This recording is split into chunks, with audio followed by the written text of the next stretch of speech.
Hello, everyone. Welcome to the Power Man Podcast.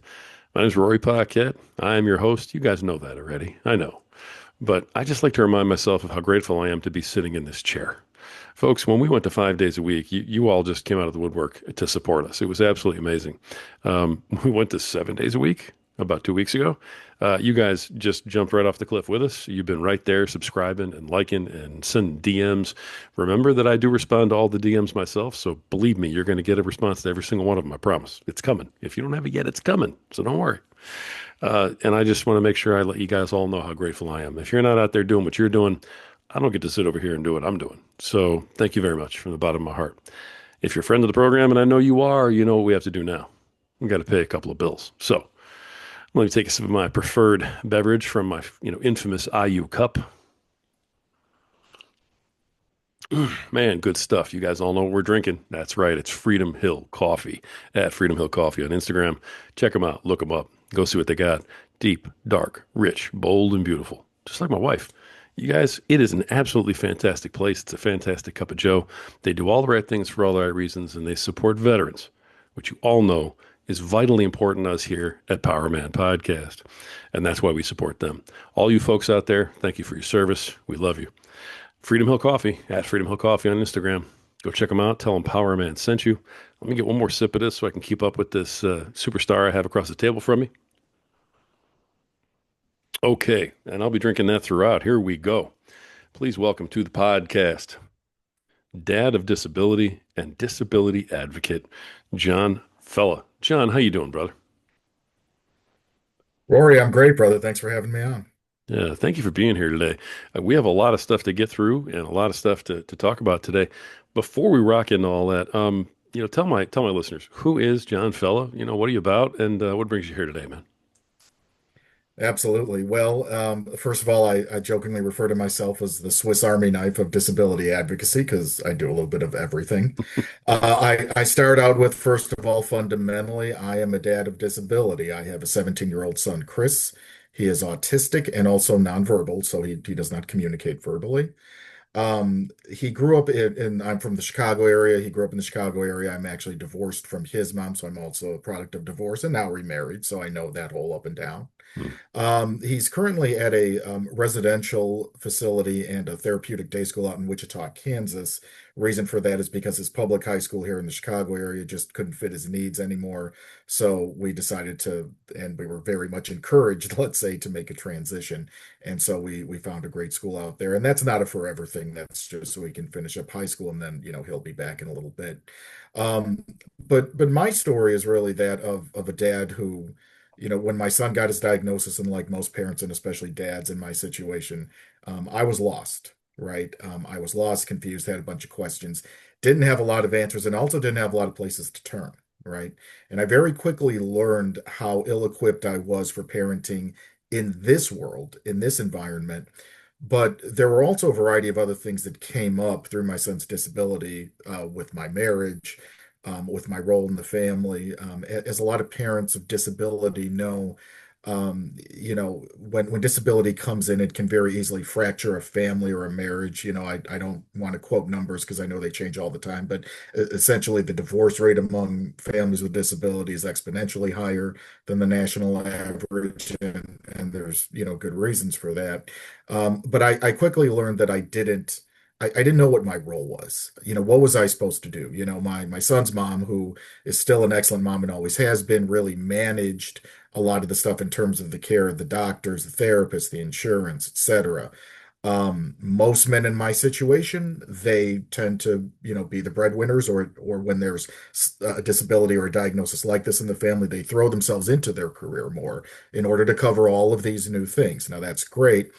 In my case, though, I was never the breadwinner. My wife always made more money than me. My ex-wife and I were both teachers. When we were raising my son, I work full-time in disability ministry. I'll talk about that in a second.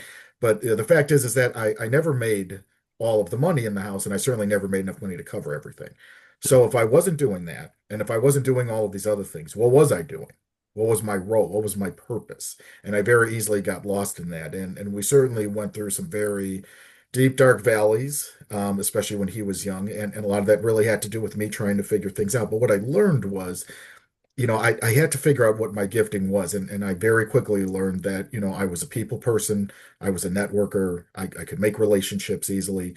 And so I really started doing that. And one other big motivation from that was me really learning that I had no community. I had friends, I had family, but nobody really understood me and what I was going through. So I had to find me some community, and some of that was finding it, and some of that was intentionally building it. So over several years, I got into disability advocacy, meaning that I started out either connecting with support groups in my area or in some cases starting support groups for special needs dads in person that I still run. And eventually that snowballed to me working with some other smaller organizations around the country, doing some writing, blogging kind of a thing, sharing my story. Eventually I got picked up by other organizations around the country, started speaking at conferences and events, got into podcasting, more writing, etc., and really developing a lot of relationships with people locally and around the country that were doing good stuff in disability. And then, of course, that led to my current day job. So disability advocacy has always been my side gig, my side hustle, but my day job is now working for an organization called Johnny and Friends, which is a global disability organization. It's a Christian organization. Johnny Erickson Tata is our founder. Some people know her, even if they don't know the ministry. She has an incredible story of someone who was born into disabilities, they say at the age of 17 from a diving accident, has been a Mm. quadriplegic her whole life. She's in her 70s now. The organization has been around over 40 years and we're in 30 countries. And we do a variety of outreach with families and people with disabilities. And I work out of our Chicago office, which is a regional office in the Midwest. So, as I said, I do a little bit of everything, and that's a little bit Yeah. of everything. But ultimately, my focus and message is, supporting families, but really specifically supporting men and supporting dads, because unfortunately, in the disability world, there's a ton of great resources for the moms, and that's awesome because we love our moms and our moms work hard, and moms matter. We're not arguing that, but dads matter too. And unfortunately, we are underserved and under. Right. And so it's really about putting a spotlight on that, making sure that men know that not only are there supports out there, but they need them. They need them and they need to find them or at least help someone direct them, in that way. And that's something that, I just love doing. Yeah, I love that you're doing that. Excuse me, I love that you're doing that too. Um, I've had the opportunity to meet a lot of dads who have similar situations, not exactly like yours, but they've had, in particular, sons with disabilities of some kind, several on the autism spectrum. And one of the most common themes that I get from those dads is they just absolutely feel alone. They can't go to their wives. They can't talk to the child's mom, because she's already going through all her own stuff. And the one thing they don't want to do is add to her burden. But they don't have a strong enough friend group. They don't have a family they can turn to. They just literally are on an island alone going, how do I make this better? And the only thing most of them can think is like what you said, go to work. Because that's what we do, right? We try to fix it. If we got a problem, we go to work. We try to make more money. That'll fix everything. Um, Sounds like that's kind of where you were, and that was kind of what was behind, you starting to put this together. Yeah, very, very much so. It was extremely challenging for me. And I'll tell you this story, and I call this a tale of two parking lots. This is a little something that I speak to in my conferences. Um, Back in 2012, when we were kind of right in the middle of this really strong crisis mode, and when I say crisis mode, you want to talk about bringing a breadwinner. I had actually had a job loss. So I had a job loss, and so we were already struggling financially. We almost lost our house. Our marriage is hanging by a thread. We didn't know what we were going to do with our son in terms of placement. He was still pretty young. We're still kind of navigating all that. It was just a mess everywhere. And we attended a church at the time. They used to do a men's group, and the men's group would meet every Friday night. And I was sitting in the parking lot, waiting to go in. I was there early, it's the middle of summer or whatever, so it's about maybe 5, 6 o'clock in the evening. And I call a couple of my closest friends. One was my roommate in college, the other was my best friend from high school. They were both married, but didn't have any kids yet. I'm calling them. I'm saying, guys, I'm in a pickle, man. I let me tell you what's going on for me. And they were both like, man, we love you, but we don't know how to help you. We don't know what to do for you. And in fact, one of my friends said, this sounds so bad. If I were you, I'd just walk away. And I'm like, I can't do that, right? So I go into this meeting. Now, mind you, the guys in this group were, for the most part, 20, 30 years my senior. I was probably late 30s ish, when this happened. And I go in there and I unpack all this just like I had done in the parking lot, about an hour or two earlier. And instead of getting some sage wisdom or advice or support, I got stunned silence. And everybody was quiet for a bit. And then finally, the group leader, he chimes in and he says, "That's really hard. We're sorry to hear that. But what you need to know is that it's going to be okay." Now, here's the thing.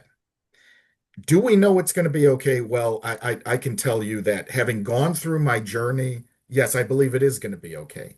But that's not what I needed in that moment. Yeah. What I needed in that moment was support. I needed friendship. I needed a brother to come alongside me. Hey, man, I don't really understand what you're going through, but I can help you walk through it. And that's when I learned that I didn't have community, right? And so, going back to this point about, okay, I'm not the breadwinner and I don't do all of these things in the family. And not only that, I have no one I can even talk to about this. No one who actually gets it. I'm not going to leave my family. I'm not trying to give up. I'm not a bad guy, but I need someone to remind me that I have value and I have worth because otherwise I'm like, man, I'm not doing anything here, right? And so there were a lot of things that helped me to make that turn. But again, the biggest part of it was I had to get really intentional with knowing I don't have the right support, right? And now some of that too also played out in our marriage because, we finally consented to doing some really intentional, strong marriage counseling, which was an absolute help. But I still had to find support for me, right? And so that was a process that took time, that took many years, and that took many forms. But at the end of the day, because I knew I didn't have any support that I went and got that support. I got pushed far enough to the edge. And that also makes you sometimes take risks. Now, risks in the sense of, you know what, guys are not always very comfortable sharing their story, but you know what? If I need someone to talk to, man, I'll lay it all down on the table for you, no problem.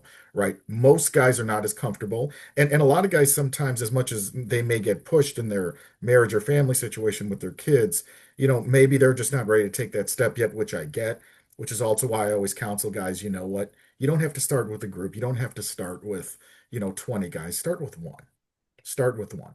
If you don't have one, get one. And I always say this, and I'm very serious when I do. Even if that's me, if you're listening to this or whatever, someone says there was a crazy guy talking all about support and community, that's cool. Reach out to me. And maybe I can connect you with somebody too. But don't do it alone because you absolutely cannot. And again, I think most dads in our situation learn that the hard way. Yeah, for sure. I don't think you have to worry about anybody thinking you're a crazy guy talking about community on this show. I think you're in a safe place here, brother. So I think we all That's definitely that's are just my, hearing what my, you're my saying. little disclaimer there. Yeah. Yeah, no, not at all. I understand. So through the group that you're in, what is available for dads who are going through what you're going through? What have you been able to kind of put together? What have you been able to find out there in terms of resources? Yeah, absolutely. So believe it or not, there is actually a lot of great stuff. Now, I will tell you in terms of my journey, a lot of what it started for me was again being a Christian and having a church experience. I learned that, well, the first thing we learned was we needed a better church, so we found a better church, and I found a better men's group, right? And now again, I realize that in terms of your audience. Not everybody's a person of faith or a Christian or whatever, spiritual, that's okay. But again, I'm just unpacking this and in terms of different options for guys and what might fit. So for me, I know that's kind of where it started because what I saw from guys who intentionally cared about you, even if they didn't quite get you, but they cared enough to ask, they cared enough to want to know, how can we help you?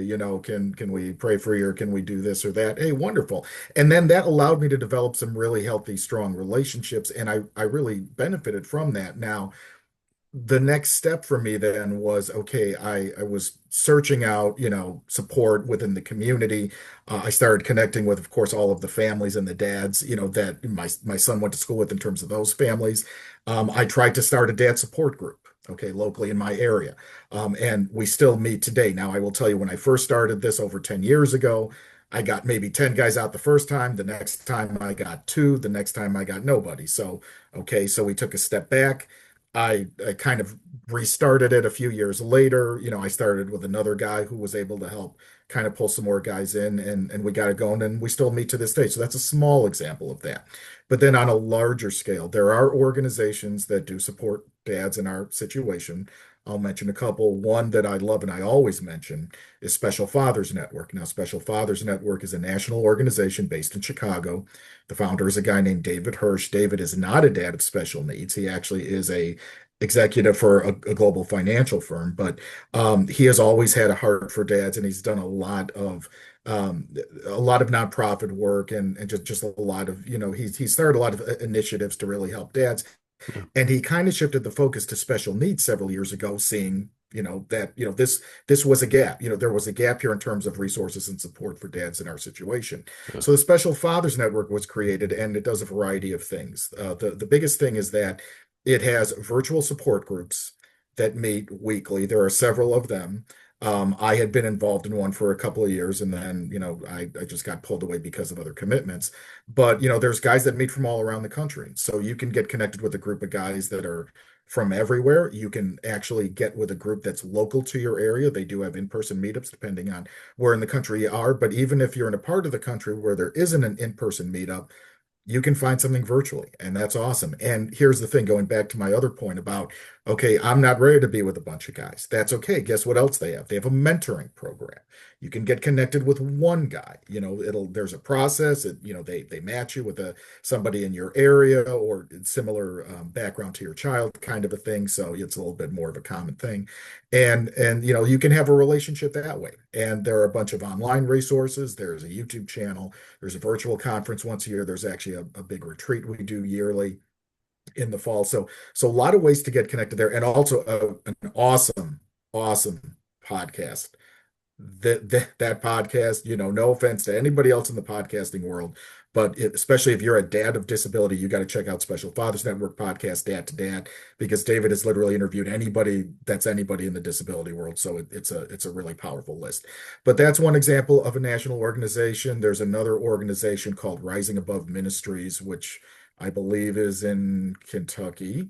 But again, a national organization, and they have groups for moms, but they also have groups for dads. So similar kind of thing, a virtual dads meetup group that meets weekly, I believe. So you can always get connected with them. Similar kind of a format. And there's another organization that I'm not as familiar with, but I know that I've worked a little bit with, called Fatherhood Co-Mission. So CO Mission. They're not focused on disability, but it is a lot of support for dads. And Rising Above that I just mentioned is actually for dads of disability, as Special Fathers Network is. So those are a few that have online resources, virtual meetups, kind of a thing. They have big events, yearly in terms of getaways and things like that. So those are some that I always like to drop. But again, the emphasis is this. For myself, I learned to start out small and intentionally within my own community. I always, in terms of advice, I always encourage people, look, start out small, start out intentionally. If there's nothing in your community, think about starting something and lean into social media. There's a ton of Facebook groups. And in fact, when I kind of rebooted my dad's meetup in person, the way that worked was there was a Facebook group that was they were in the Chicago area, but about an hour away from me. So even though they did in-person meetups, I probably wasn't going to do that. But there was a guy in the group who was closer to me and said, "I'm looking to start something up. Anybody interested?" I said, "Sure thing." So, that's one example of starting small, intentionally in your own community. But then if you want to test the waters and dip your foot in and dip your toe in and, try something virtually on a bigger scale, those things are out there too. But again, there is support. That's the ultimate thing I want to say. So whatever that looks like for you, or whatever that needs to look like for you right now, it's there. But, I would absolutely encourage a dad, to go out and find it. Nice. Nice. I appreciate you sharing all that. That was, I mean, I was hoping to get, a couple of things, but I mean, you clearly know your stuff. And I really appreciate you bringing that, in case anybody's listening to this and they're wondering, hey, where do I go? Where do I get a hand up? So, thank you for that. The, the Johnny and friends, that you work with, um, the, in terms of your advocacy that you are personally working on, what is it you're trying to grow? Is it awareness? Is it the help? Is it education? In particular, what is it you're trying to advocate for? Well, I can tell you, so my message for support for families and dads is kind of a universal thing that I always do. Now, in my role with Johnny and Friends, it's a little unique because in terms of the outreach that our organization does, I'll just mention a few things. So Okay. one of our biggest outreaches is our family retreats. Now, one of the hardest things for a family of disability, quite honestly, is to take a vacation. Now, that might sound crazy to some, but the reality is that when you have disability, whether it's a cognitive developmental disability, or if there's really serious like medical issues where, you have to transport equipment and this type of thing, it's hard to take a vacation, and yeah, there are places that are more accessible and more friendly to that. But what we do is we create an environment and we have about 15 regional offices around the country. Every office has a version of these. We do ours actually at a retreat center up in Michigan. It's in Muskegon, Michigan, about halfway up, Mm, and it's right on Lake Michigan, and it's beautiful. And families come for a week. And the point is that there are camps for people with disabilities, especially younger folks. And my son has certainly been to a couple of those where you send your kid away, and okay, they go for their 3 weeks or 4 weeks or whatever, and that's awesome. And mom and dad get a break, but our focus is the whole family. Meaning, however you define that family unit, sometimes it's mom and dad, sometimes it's a single parent, sometimes it's a caretaker, grandma, grandpa, whatever you got. The whole family gets to come and the whole family gets refreshed, filled up. The person with the disability, regardless of the age or condition, gets a one-on-one buddy. So, and we serve about 40 families per week for 4 weeks in the summer. mm, So we're seeing a lot of families, and that's a fraction of the total families that we engage with or serve. Not everybody gets in every year, unfortunately. It's just a numbers game. But through that, for example, my job is called ministry relations, which I jokingly sometimes would just say it's like public relations, right? So I'm the guy who, if a family is looking for a resource or a connection, or you know what, I need help with this. For example, at our family retreats, one thing we started a few years ago is I get a special needs attorney from the Chicago area who's qualified that I know practices special needs law. You're looking to get guardianship for your child. You're looking to navigate Medicaid, especially these days. You're looking to do long-term planning, all of this stuff. Hey, he'll do a presentation and answer some questions for you, that type of thing. So that's one example of how that works in that environment. But then my actual role is to train churches of any size or any denomination and train them on accessibility and welcoming people with disabilities and families and setting up programs, classes, trainings, etc.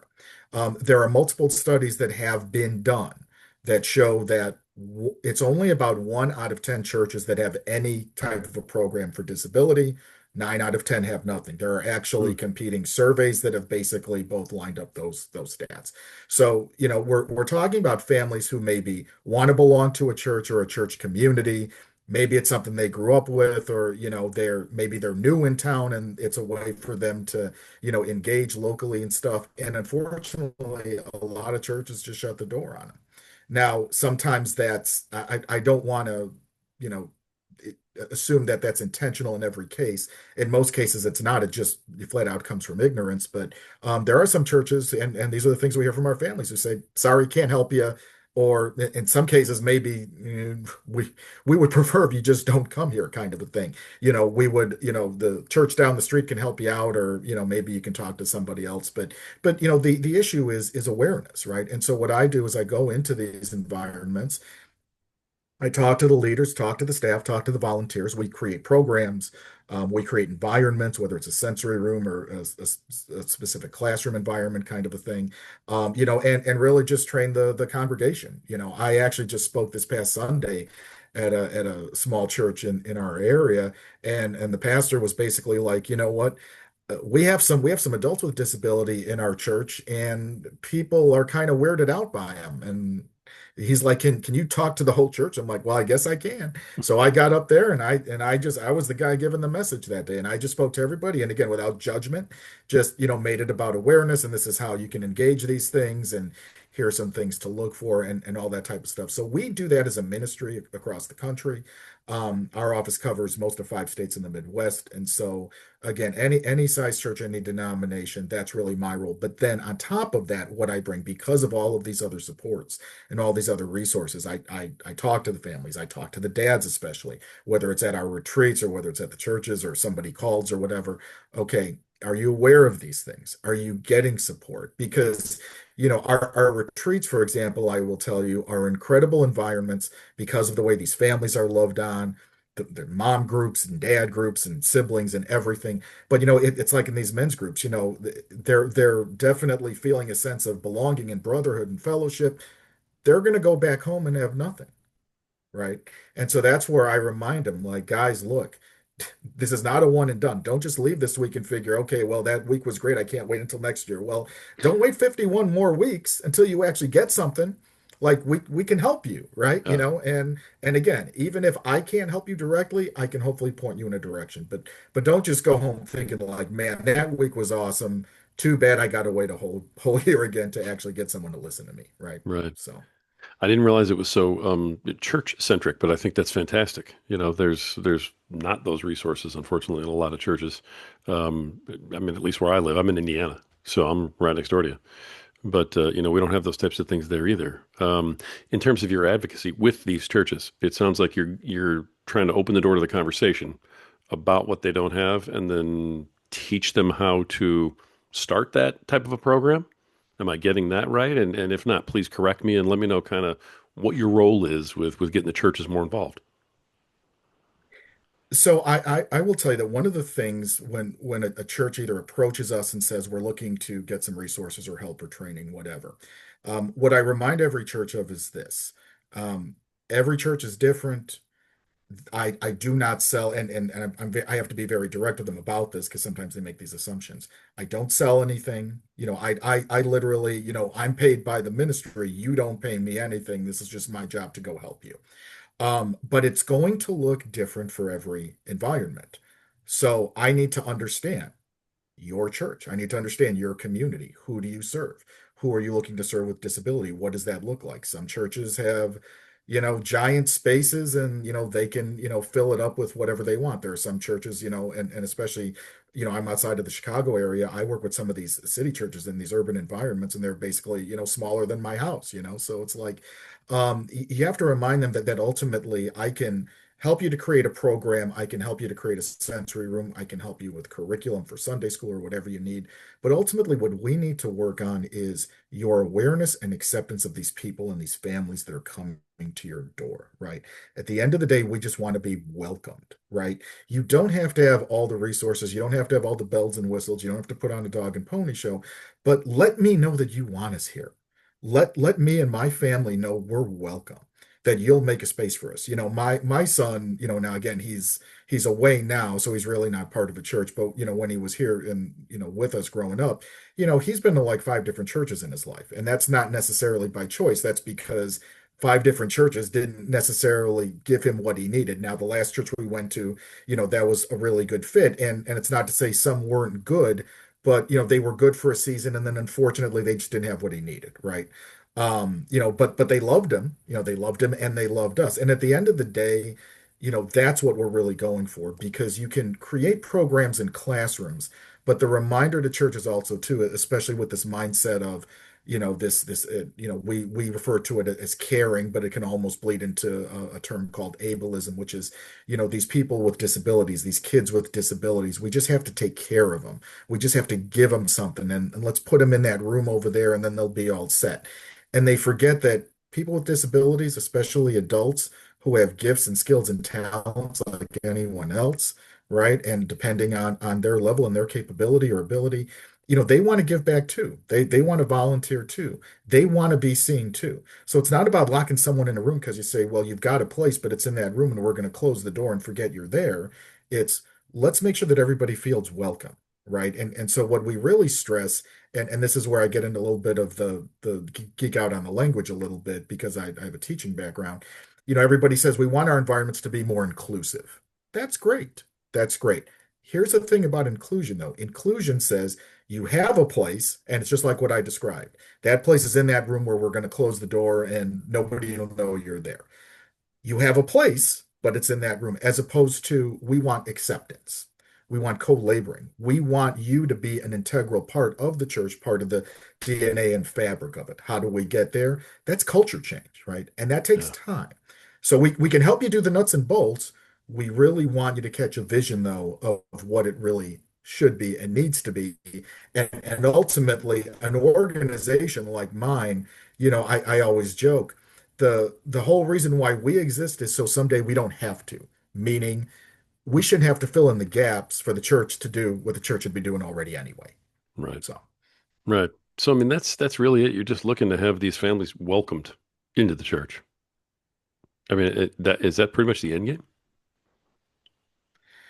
that is an awesome first step. We Okay. want them to be welcomed so that they know that they're wanted there, even if the church may not have what they specifically need, or the child, or the individual specifically needs, but be willing to say, you know what, we would like you here. We're willing to support you and we're willing to learn, right?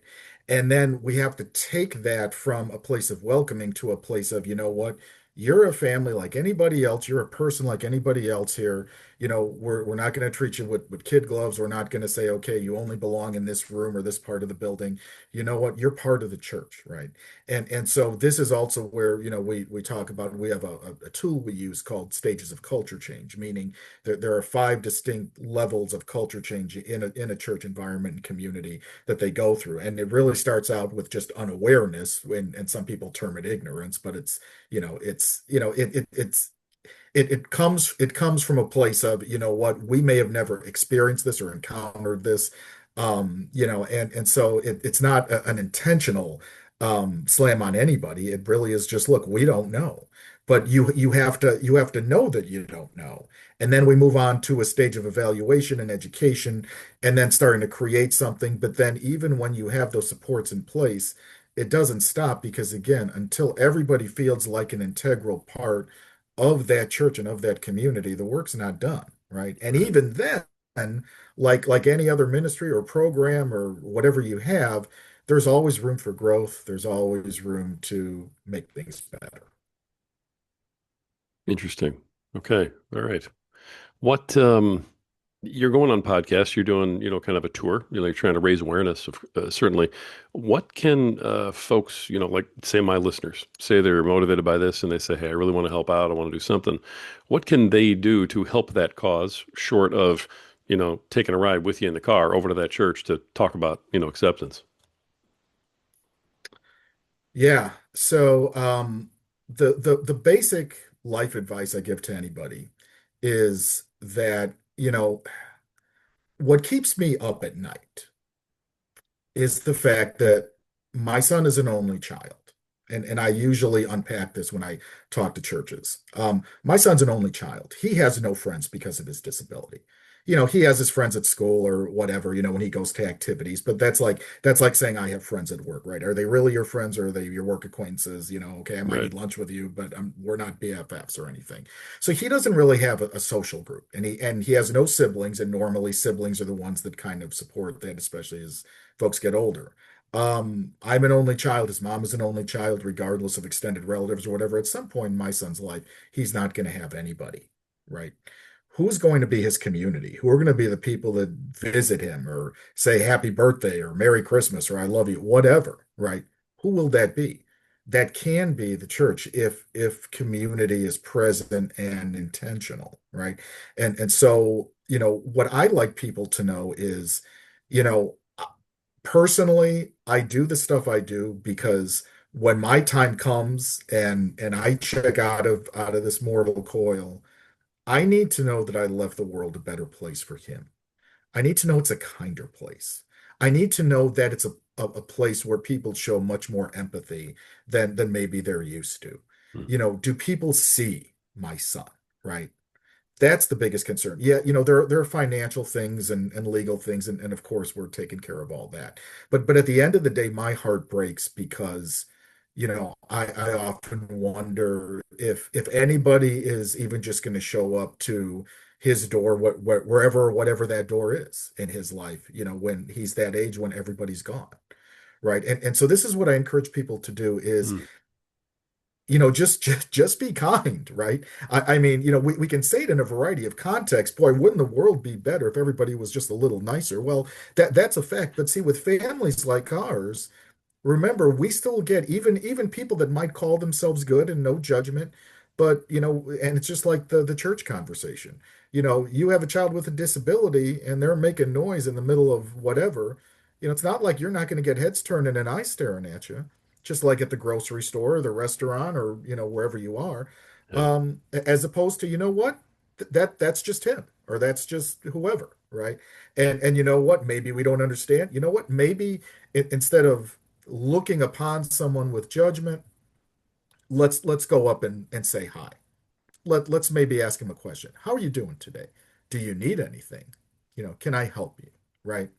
I mean, that's what a family like ours, and quite honestly, I probably haven't had a lot of those moments in my son's life, but I've had a few, and I can tell you they are so meaningful. It means so much for a family like ours to be seen and for my son to be seen.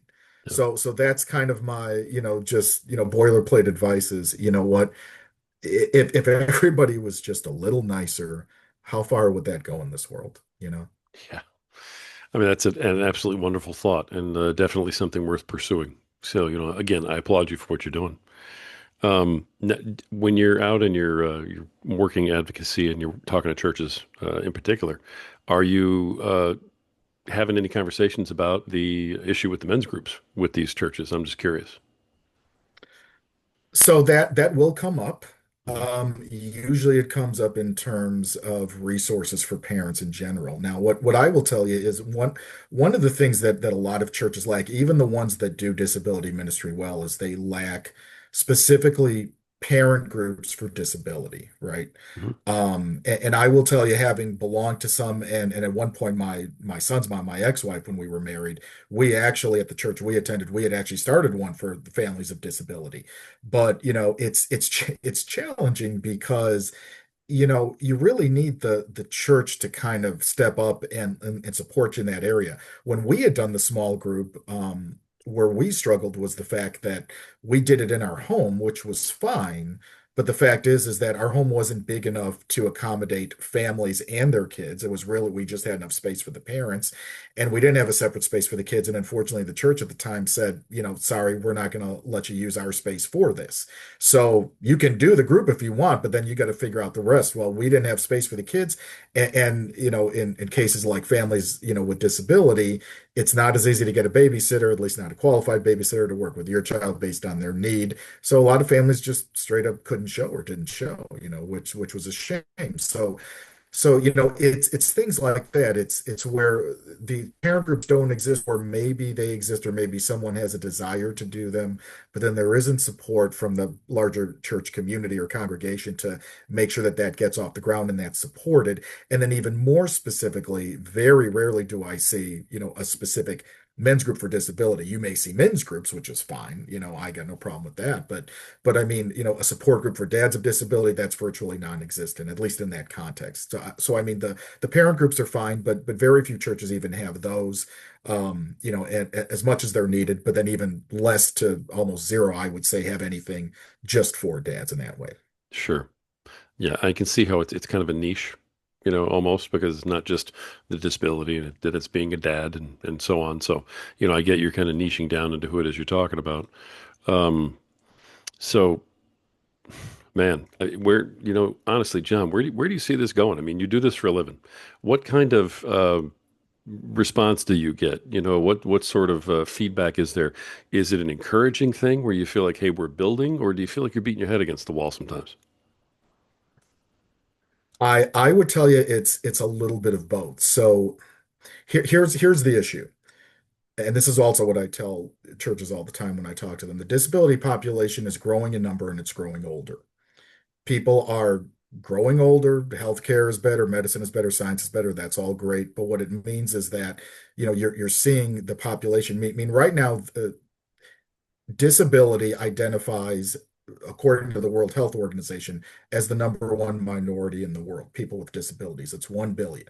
Okay. So it's Wow. basically 1 in 4, 1 in 5, depending on the stat you look at. Um, that's huge, right? Unfortunately, we're still kind of in this climate where, unless it's literally in your face, unless it's something that somebody brings right to your attention and says, look at this issue we have, or look at this family, boy, little Joey with autism or whoever with CP, boy, we really need to help them. Okay, what do we do? Kind of a thing. And then churches will start to ask some questions. But then, unfortunately, the problem becomes, okay, we're gonna just really apply a band-aid approach. We're gonna make sure they're taken care of. As long as they can show up and their kid is taken care of, great. We're not gonna really worry about this anymore beyond that. And I think, and many churches, to be fair, will say, okay, well, look, is this even our problem? Well, the reality is that if you serve people, and if you say that you serve people of all backgrounds and race and color and all of these things, you have to serve all people with disability as well. You can't ignore it anymore. And so, to your question, do I feel like I'm beating my head against the wall sometimes? Sure, because it has to be something that, as much as I can unpack it for someone, unless they have a true visceral experience of it, it's like, okay, I guess it's a problem, but so what? What are we going to do about it? Just like when I tell the story about my son. Boy, that's a shame, but so what? What does it have to do with us? Well, as I also tell churches, they have an obligation and an opportunity. The obligation is, if they say to me, well, why do we have to do this? Well, from a Johnny and Friends perspective, from my organization's perspective, it's because God says so. And I can show you a million places in the Bible where that lines up. Okay, so it's not me saying it, it's not anybody else saying it, it's God saying it. So that should be the be all end all right there. Unfortunately, it's not.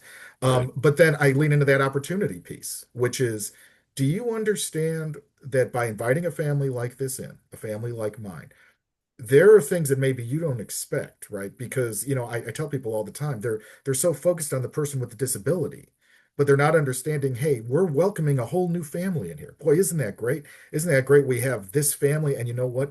They want to be a vibrant part of our community. They want to serve in other places. Maybe they have gifts and tools and talents, including the person with the disability. And it wouldn't that be awesome if we could find a place for them, as opposed to, oh no, let's lock the door and turn the lights off because, such and such family is trying to get in, right? So it's a culture shift. It's a shift in our culture in general, period, separate from the church. I am encouraged by what I'm seeing in culture in general in terms of awareness and acceptance, but we need it in all places now. And I could certainly, if I had more time, I could speak to this in places of employment because I've done job coaching at one point in my career. I could speak to it in society in general. Again, having been an educator and just seeing how kids with disabilities are welcomed or accepted. Even by their classmates. Regardless of age. So it's a pervasive question and conversation. But again, people need to really grasp the fact that disability is here. It is everywhere. It's in your schools, it's in your neighborhoods, it's in your churches, it's in your workplaces. It's not going away. Rather than turning a blind eye, maybe ask the question, how can we help? I mean, it's a heck of a message. It really is. I can only imagine that there's a certain level of frustration, involved in what you're doing and talking to some of these folks. So, again, I applaud you for what you're doing because not only is it really needed, but it can't be an easy job that you've, put yourself into here, brother. No, it is a unique challenge, and again, I kind of hate to. I don't hesitate to put it this way, although maybe, my organization may not like me to frame it this way, but quite honestly, there really is a sales aspect to it. Mhm. In that, I shouldn't have to try to sell you on why this is important, but in many ways, that's what it is. But here's the thing. What I have learned, and again, this is where having a little bit of that sales perspective or mindset is helpful. At the end of the day, it all still comes down to relationships, right? And that is the thing that I have learned too. because and especially working with churches of a lot of different sizes and denominations and just how they're set up. A lot of folks, if I tell them, I'm with Johnny and friends and we're in 30 countries and we do this and we do that, hey man, I'm not buying what you're selling. And I'm like, well, hey, first of all, I'm not selling anything. Let me just tell you about what I do. Oh, by the way, tell me about you. Tell me about your church or whatever you got going on. Maybe you have another ministry or organization or something. You know what? I care about you too. I work with, for example, I work with an organization in the Chicago area. It's a large networking group for churches. Now they have a specific focus on reducing crime and violence, specifically in urban areas in the city. And so they work with a lot of community advocacy organizations. They work with a lot of police. They work with a lot of schools and all of that. I've been going to their meetings for a couple years now. And you know what? I love what they do. I think what they're doing is amazing. So you know what? I tell them, hey, listen, I come to the networking meetings. I tell them about what I do. You know what? They have a big event. I tell my boss, I'm like, you know what? Can we cover their breakfast for this thing? Because you know what? I just love what they do and I want them to know that. They say, hey, John, great. You know what? Here you go, man. Take the microphone for a few minutes. Awesome. So you know what? It's not me going in there and saying this is not just about what I can get from you. It's about, you know what? I care about what you're doing. I like what you're doing. I like being a part of this too. But can I also just share because I think what I have is also relevant and important as well. But that comes from relationship, not just, you know what, do it because I said so, or even the Bible says so, because not everybody wants you to get on them on with some of that stuff even in churches, but they will listen to you if they trust you and if they know that you have their best interests at heart. And if we have a relationship, then great, that can make all the difference and bring a lot of walls down. Yeah. Wow, man. I mean, I'm listening to you telling me this and I'm trying to picture, you out there doing it, working, pounding the pavement, working it, knocking on doors and stuff. The entire time it felt like a sales job, that I was picturing you doing. And then you said that at the end. And so it's all kind of coming together right now. It shouldn't have to be sold, but you're right. I mean, if you're trying to get somebody to do something different than they've always done, it is a sales scenario. So I applaud you for doing that. You don't have a lot of sales background, do you? I mean, from teacher to advocate, or do you have sales background that I'm not aware of? Well, it's actually funny because my first so I didn't start teaching when I got out of my undergrad. My first job actually out of college was I did in fact work in insurance sales, believe it or not, because I didn't get a teaching job right away, and then I just happened to get this, and I thought, oh well, let me give this a shot. And I wasn't, to be honest, I really wasn't great at it, and I think a lot of that was because my heart wasn't in it.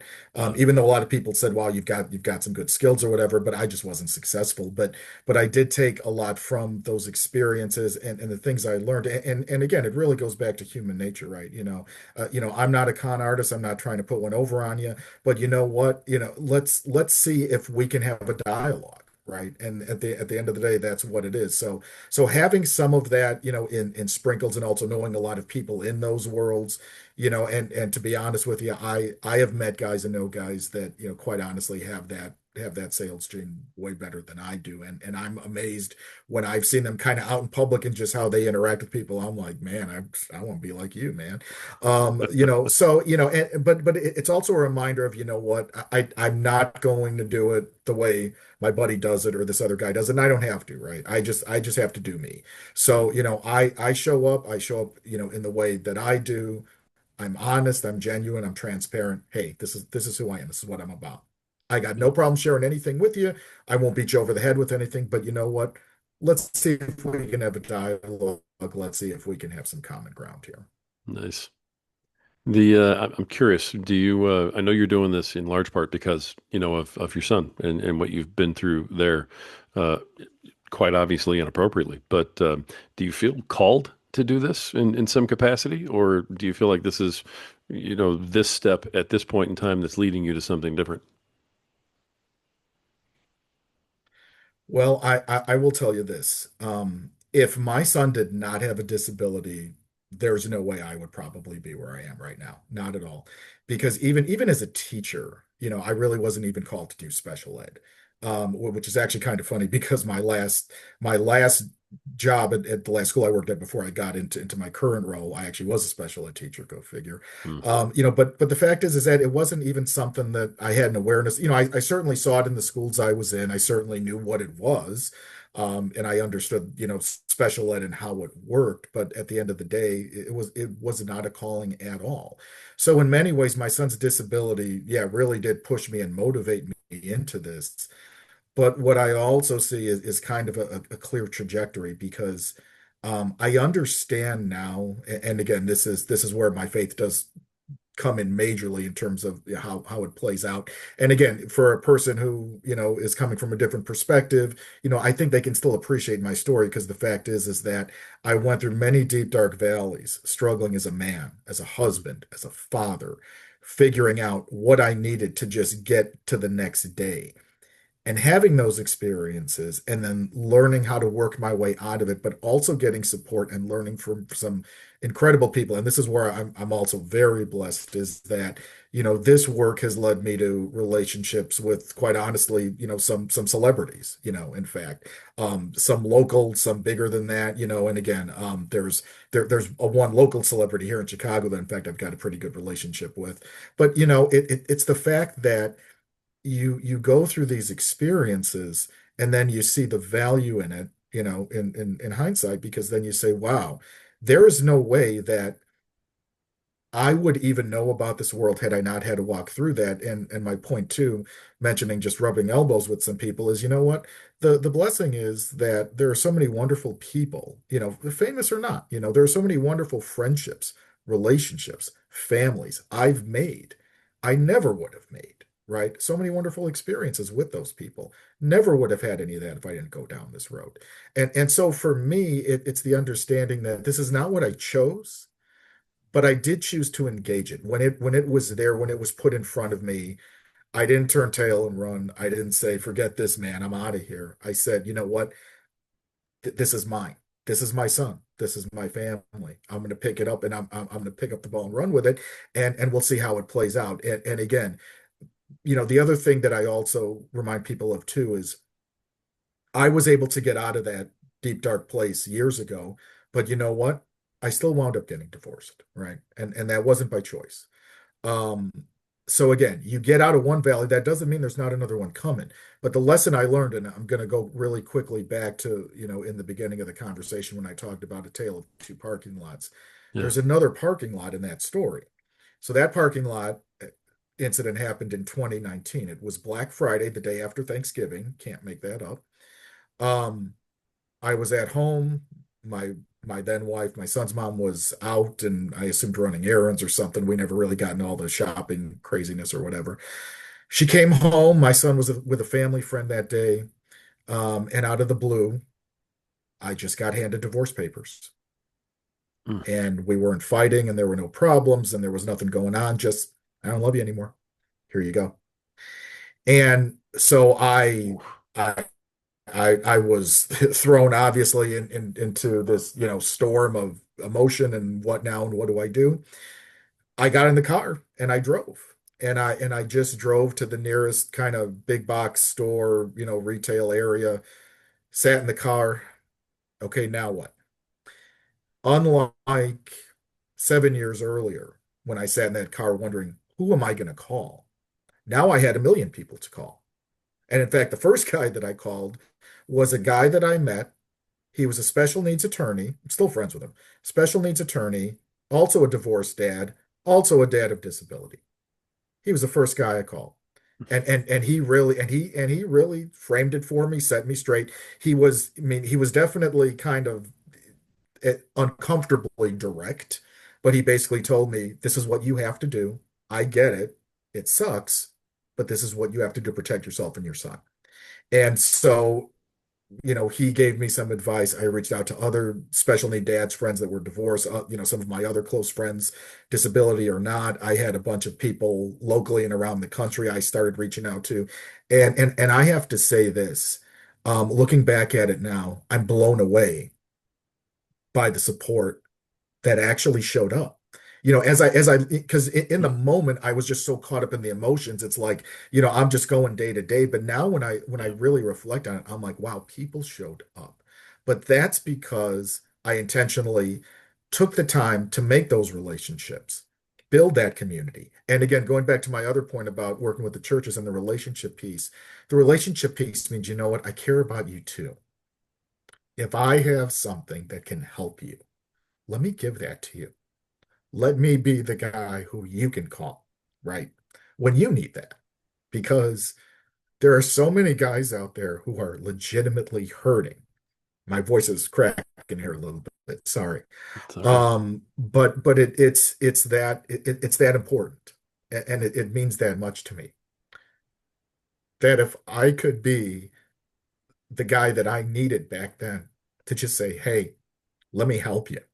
Just we don't even need to get into any deep, discussion about anything. Let's just hang out. Let's just spend some time together and just tell me what's going on, right? How needed is that? It's so needed, and there are so many guys I know that, they're either going to ignore it intentionally or they're just going to say, well, it's not that big of a deal, or you know what, I just don't care. And I get that and I respect all of it. But at the end of the day, I think we all do better with choices, and it's good to have choices. So if your choice or if a guy's choice is to say, you know what, yeah, I do need somebody. I need somebody to talk to. Hey, that's great. And I'm a person who always wants to say that I would be there for anybody, regardless of what they're going through. Yeah. But that's, man, power to you. Power to you, for just keeping on going. A lot of guys, that's kind of where they stop and they just say, you know what? I'm done. A lot of guys in that spot, if they would have been handed divorce papers, that might have been it. They'd have said, look, I've had enough, last straw. And you had the wherewithal to pick up the phone, and make the right calls and start protecting yourself and your son. So, kudos to you for that, brother, because that's tough. A lot of us have been there, but not like that. I got divorced in my first marriage, but man, I wasn't carrying the weight you were, and just wow. So, you seem to be doing a whole lot better now. Well, yeah, I am very luckily remarried to an incredible woman, someone who, although she doesn't have a disabled child, she's actually volunteered. Interestingly enough, she's volunteered with our organization for many years, and it's just kind of funny that our paths never crossed, but they never did. And we just happened to meet on a dating app one day, and go figure. And it's like, wait a minute, who are you? So. But she's a person who loves me for who I am, what I do, loves my son, and just gets it. And you know what? I'll tell you this one last story, and maybe this is a great way to finish. Because one of the things that I want to leave listeners with, wherever you're at, if you're married and struggling, divorced, whatever, one of the places I had to get to was a place of forgiveness, right? As much as I think that I was, just mistreated or, got shammed or, whatever, at the end of the day, I had to remind myself it's still my son's mom. We still have to have a relationship, and it's really for the best for him. Um, when I got married to my new wife, this was last May. We got married and we were in the area and we stayed at a hotel overnight and we came back home. We didn't go on a honeymoon right away. Came back home the next day. And some friends of ours dropped off all the, gifts and bags and all that stuff at the house. So we're hanging out and we said, hey, let's open up the gifts, right? So I go through all of this stuff, and it's all just kind of strewn about the floor, right? And I'm going through these gift bags, and for every bag, I pull out the card, open it up. Who is it from? Oh, great. Write it down and open the gift, and okay, move on. I get to the last bag, and for whatever reason, I don't know why, instead of going for the card first, I go for the gift. So I reach in and I take out this thing, and I actually I've taken a picture of it, but it was this little kind of artsy thing that, you just kind of put on a table or a nightstand. It was like two hearts in silver and kind of a cross in the middle. And it's just a reminder that, you know, your hearts are now intertwined, keep God, keep Jesus in the middle. Okay, great. Back in my head, what lovely old lady from the church thought that was a cute thing at the Hallmark store and got us that. So I take the card and I see it's from my son. Now, here's the thing, and a lot of families with disability will relate to this. My son has never bought me anything, and he's never bought his mom anything. We have always had to take him to the store. Hey, buddy, you like that? Great, let's get this. Or pick out the card. Hey, buddy, let's sign the card for mom, whatever. Okay, help him with that. The thing about it was that gift, even though it came from him, it really also came from my ex-wife. And to see that she not only acknowledged that I had moved on, found love, she really expressed that she was happy about that. And that this wasn't a competition. It wasn't oh, you got one over on me now kind of a thing, a tit for tat. It was, you know what, I'm happy for you and I hope you're happy. And as much as, I want to hang on to bad feelings and arguments and, how everything ended, at the end of the day, it's so much more important to just forgive. There are so many things in life we can hang on to. I certainly, as I think anybody listening to this, there's so many people who do us wrong in life, right? And sometimes it's the people who care about us the most. Usually it is, right? And that's why it hurts the most. But I had to get myself to a place of saying, you know what, it's really not worth it to hang on to this. I'm punishing myself more, and I'm going to wind up hurting the relationship with her, my son, something much worse if I don't just straight up surrender it and let it go. So that was a big lesson for me. And to be fair, I've had good people in my life teach me about that, but that was really one of those moments where it just slaps you in the face and says, "This is what this is about." Okay, now I get it. Wow. I was not expecting forgiveness at the end of that. I got to be honest with you. I'm really, really impressed with where you just went.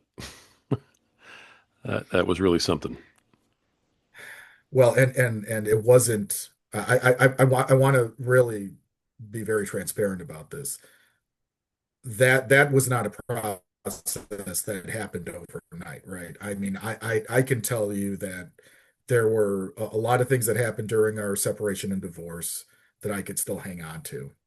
There were a lot of things that happened even after that I'm like, how could you say this or do this kind of a thing? And again, it's easy to be angry. It's easy to be angry, right? Right. And you may have all the right in the world to be angry. I mean, I think I did, and I think in some ways maybe I still probably do. But how much more powerful is it to just say, because here's the other piece too. And I don't claim to really know the answer to this one way or the other, but I also know that a lot of my advocacy work on the surface, my ex-wife supported, but in many ways she didn't. And one thing that kind of came out in our divorce and in that process was, in some ways, not only did I realize she really didn't support it, um, but it was just not something that she was interested in. I mean, she loves our son, but she basically said to no effect, like, yeah, that's your thing. I really don't care. As opposed to being with someone now who not just cares about it, but I mean, when I go around the country and I do trips or I do speaking or whatever I got going on, she's always there because she wants to be there because she loves that world. She loves that work. Certainly she loves me, but I mean, it's more about, wow, I love what you do and I love that we get to do it together. So, in many ways, can I let the anger go if that's what I've been given? I probably can, or at least I think I can get to a place. Good for you, man. Seriously, hanging on to that stuff is nothing but poison. But to get there, especially when you've been through the stuff you've been through, and you've had all the other stuff on you, that's a feat. That really is. So, congrats on getting there in your journey, and I think that probably means good things for you in the future. Brother, if this is what you've set up, this is the work you're doing, this is the life that you've rebuilt. I'd say you're on a much better path now than you were to start this whole journey, don't you? Yeah, yeah, and again, Yeah. I think it's interesting because I know we mentioned talking about my book that is hopefully coming out this year. But Right. what's Yeah. interesting about that is I'm writing a book. It's kind of my memoir, and it actually leans into how I was raised as a child and how that affected my relationship with my son and raising him, and then of course all of these things that played out. But what's interesting is I started the book during COVID, and I was really hoping, I'm like, oh, I'm gonna get this done, and this is a piece of cake. And it took me 5 years, and quite honestly, it was this year, beginning of this year, that I said, you know what, I'm just doing this. I'm just all in. I'm getting it done, and whatever that means. What I didn't realize though, all those years ago when I started it, was the story wasn't done. Because quite honestly, the book ends on that story I just told Mm. about that forgiveness piece and that gift. And that there's no way that I could have seen that a few years ago. And am I frustrated? Maybe I couldn't have done some things sooner, sure. But that's the other thing I've learned too, is that don't don't sweat the little stuff. I mean, truthfully, don't sweat the big stuff. And we probably don't have time for me to get into another story, behind that. But the book actually unpacks me really learning that lesson through all of these things, is just don't sweat things, and more specifically, don't panic, because that was my father's favorite tagline all the time, which I never really understood until I went through all this. Yeah. So, yeah. So, any idea when the book's coming out? Well, right now we're in the editing process. Okay. So I do have a publisher. We're in the editing process. The goal, I would love for it to be released probably by the fall, like October. It may not be totally done by then. It will more than likely be done by the end of the year. So my hope is we get at least maybe a pre-order link or something by October. But that was kind of my goal. Luckily, I got matched with an excellent publisher. They've been great. They've been very supportive and helpful. So hopefully it's going to go smoothly. Nice. Well, I'm going to do this on the air. I'll tell you what, I would love to have you back on when that comes out. And if you want, we can just sit there and talk all about the book at that point, and just let everybody know what's coming. Does that sound all right? Yeah, that's awesome, brother. I would love that. Yeah, would love to have you back on talking about that, man, for sure. Standing invite. So we'll make that happen. We'll talk afterwards, and we'll make that happen somehow. But I can't wait to read it. I love what you're doing. You're it's a Christ-led mission that you're on, and honestly, man, just power to you, and best of luck, best of all the best with everything that you're working on right now, man, and best to you and your family and your son. Thank you. I appreciate that. And yeah, and I'm always glad to share this message, no doubt. Yeah, for sure. Thanks for being here today, man. You got it. Yeah. That was a fantastic way to end. Love that, folks. This has been another great episode of the Power Man podcast. The reason that we bring powerful men like this on here with powerful messages like what we talked about today is because we're with you in your search, in your mission to become a better provider, a better protector, a better leader tomorrow than you are today. We're behind you in trying to become a better father, better husband, better man tomorrow than you are today. And the reason that we want that for you, and John even said it himself, is because you have value, you matter, and you have worth. And at some point, you just have to believe it.